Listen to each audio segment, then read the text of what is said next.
From this wider perspective, so much of what we do to each other must have the rest of creation shaking their heads in disbelief. The fact is that someone born in the United States is not more special than someone born in Mexico. Someone born in London is not more special than someone born in Liverpool. Someone who is white is not more special than someone who is black. They're just vehicles for the consciousness to experience. If you go down to the seashore and you pick up a droplet of water in your hand, how can anyone say that that droplet is any more or less special than all the other billions and trillions of droplets you see in the ocean before you?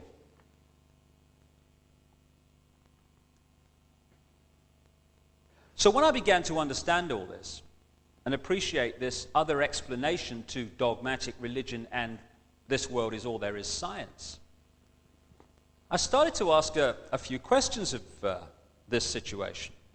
Like, how come that this explanation, at the very bottom line least, is as credible as the other two? How come the other two get guaranteed airtime, often no questions asked, here's your airtime, say what you like, and the alternative to both of them is ridiculed, condemned, or suppressed by reflex action? The answer that I came up with was that clearly some people don't want the public to have access to this information. But who and what and why? And I began to ask other questions. Like, I don't know about you, but I've met a lot of people in my life, and I can't, to my knowledge, recall anyone who wanted a war, who had any interest in wars, who felt that wars were anything but horrific and to be avoided. So I thought, how come the world's been awash with wars throughout this century? Who's behind them? Or what? Or why? Then I kind of looked at this economic system that controls the world. An economic system that is so sane that the more successful it is in its own terms, the quicker it destroys the planet. It's the perfect environmental and human assassin. It insists every year that we take more from the earth even quicker, turn it into even more things, sell even more things, consume even more things, throw away even more things, to worship the real God of the modern world, economic growth.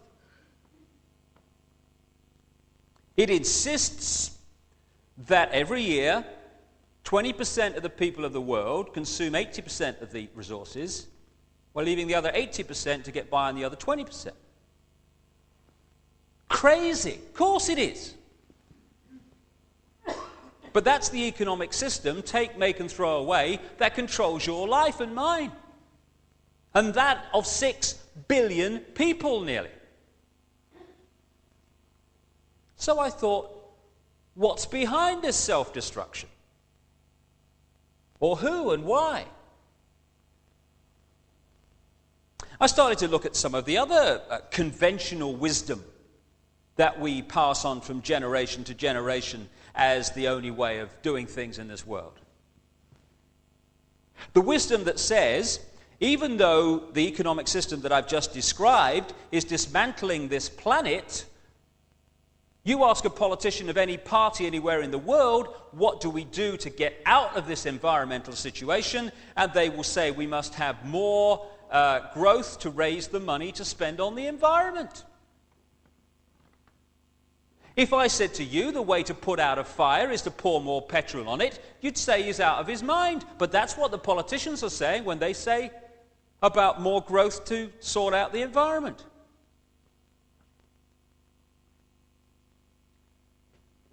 It's conventional wisdom that it's fine to treat animals as mere commodities, to be made as fat as possible, as quick as possible, on as little food as possible. To condemn every year billions of animals to a lifetime of pain, fear, and suffering in the name of economics. You're sane if you judge your success in healthcare not by how many people are healthy, but by how many diseased people you manage to treat. We're treating more patients than ever before. Why? Why are so many people ill? It's conventional wisdom that rising house prices are a sign of economic success when thousands are homeless because they can't afford them. You're sane, finally, if you think it's fine to support a system that is so successful that every year it turns out more suicide, alcoholism, drug taking, homelessness, pain, stress, fear, and suffering in all its forms.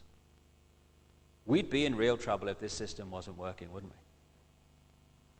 That is sanity, apparently. But it's the ultimate insanity. So who's behind it? Or what and why? I began to realize, too, that against the background of this utter self-destruction, on this same planet is stunning wisdom.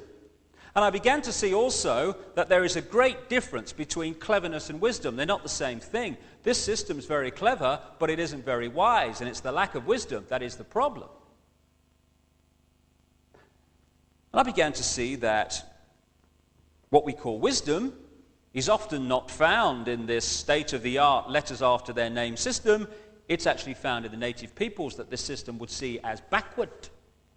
Piece of Native American wisdom, what have become known as American Indians. When you have cut down the last tree and poisoned the last river, you will know that you cannot eat money. That's wisdom. And there's another piece of very famous American Indian wisdom. In 1854, the American government made an offer for Indian land. And under the system that I've been talking about and the attitudes and the values that are indoctrinated into us, what should have happened is this chief should have said, right, well, I'm on a winner here because it's a seller's market. I never put it on the market, therefore I'm in the driving seat. So what I'll do is duck and weave, and I'll crack on. I don't want to sell, get them to push up the price, and at the moment that I think they're going to pull out, I'll put out my hand and say, you've convinced me. And people will think, oh, what a great businessman he is, that chief. Fantastic. Be something in the city, he will. But there's another value system on this planet also. A value system that said this in terms of this chief. How can you buy or sell the sky? We do not own the freshness of the air or the sparkle on the water. How then can you buy them from us? Every part of the earth is sacred to my people, holy in their memory and experience. We know the white man does not understand our ways. He's a stranger who comes in the night and takes from the land whatever he needs. The earth is not his friend, but his enemy. And when he's conquered it, he moves on. He kidnaps the earth from his children. His appetite will devour the earth and leave behind a desert. If the beasts were gone, we would die from a great loneliness of the spirit, for whatever befalls the earth befalls the children of the earth.